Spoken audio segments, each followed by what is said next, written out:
Hello everyone, Linico here, back with more Fire Emblem Heroes.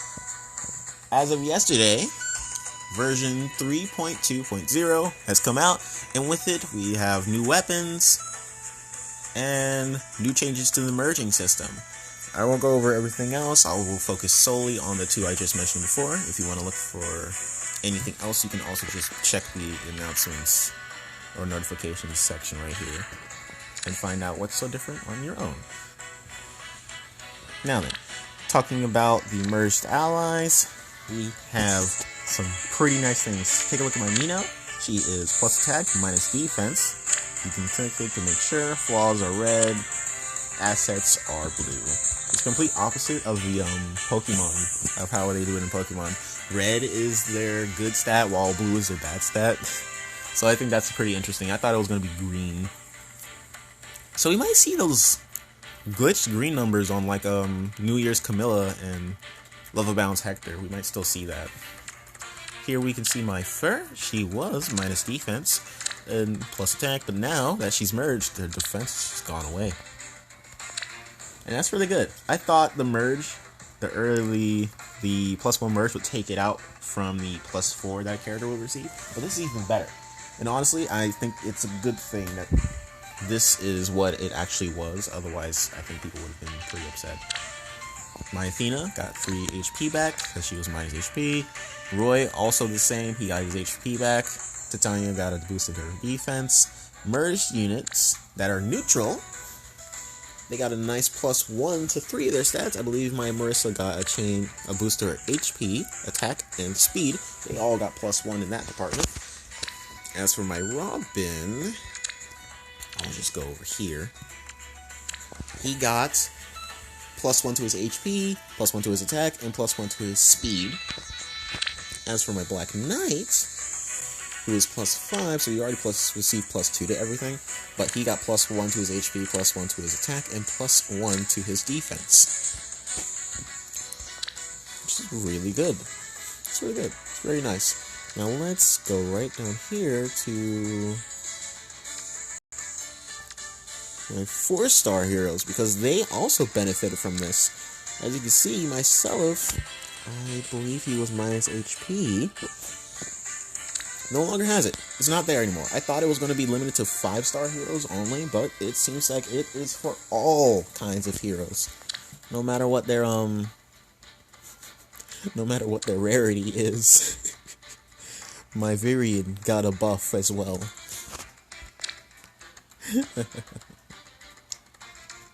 So it's very nice, and I'll go ahead and do something to demonstrate how these merge changes work.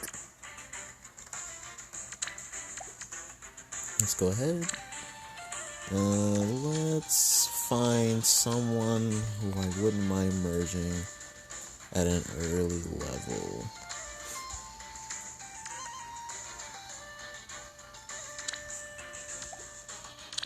Maybe plus. Okay. Let's go with the Soleil right here. So as you can see, this Soleil I have right here is plus attack, minus defense, while if after that, she basically just gets more attack. More attack? Yeah, more attack and way more defense. Although it seems to be only +1. That's probably because she's not level 1. But it's a very nice example.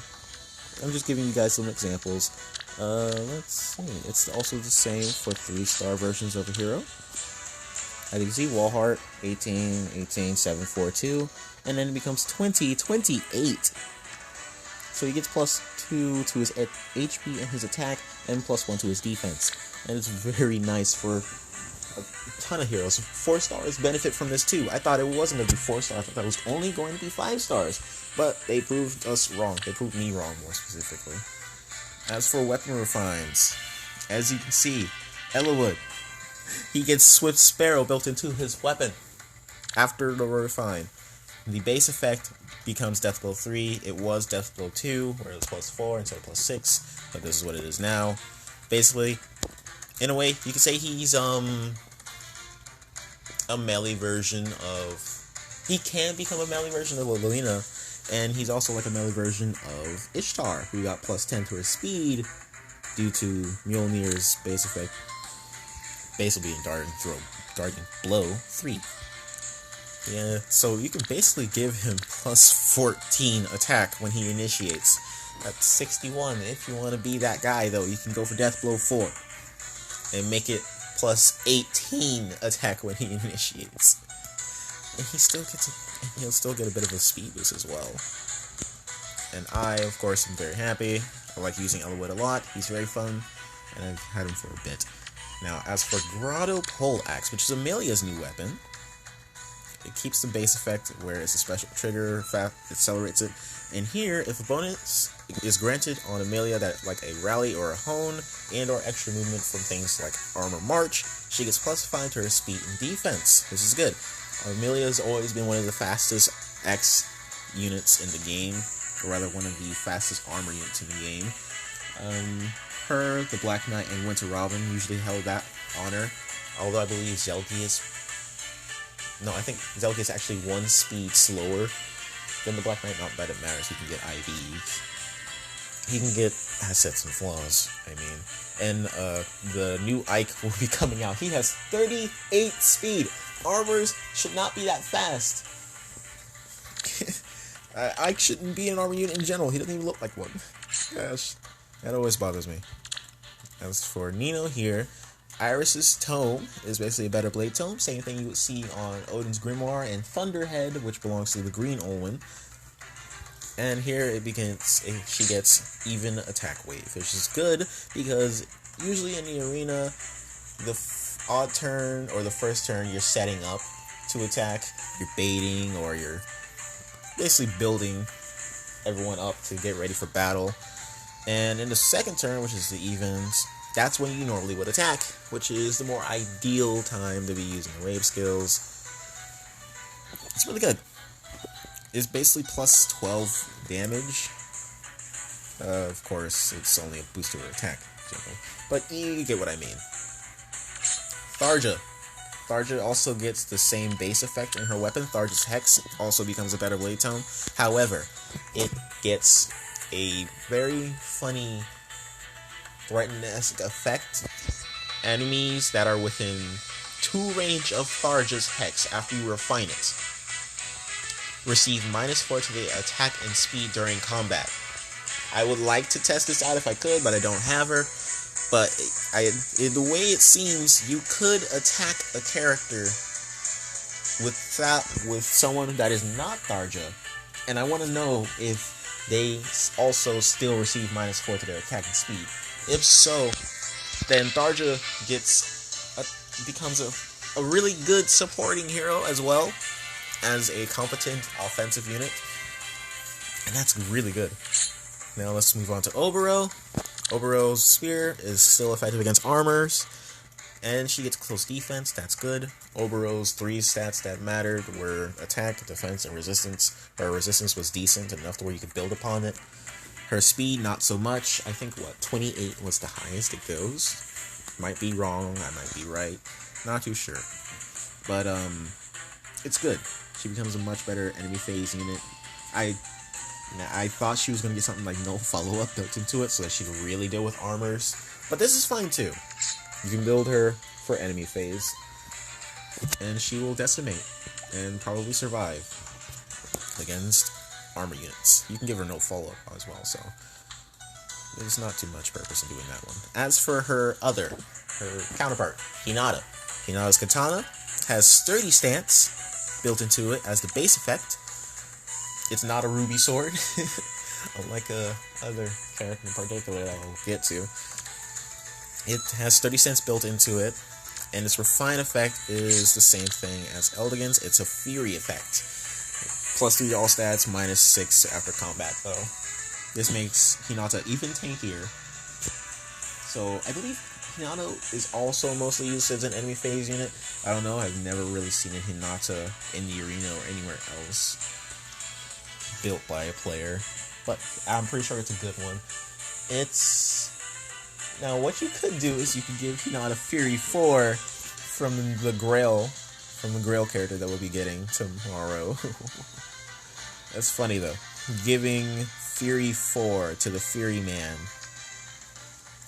Oh, that's a very funny one when you think about it. Niles.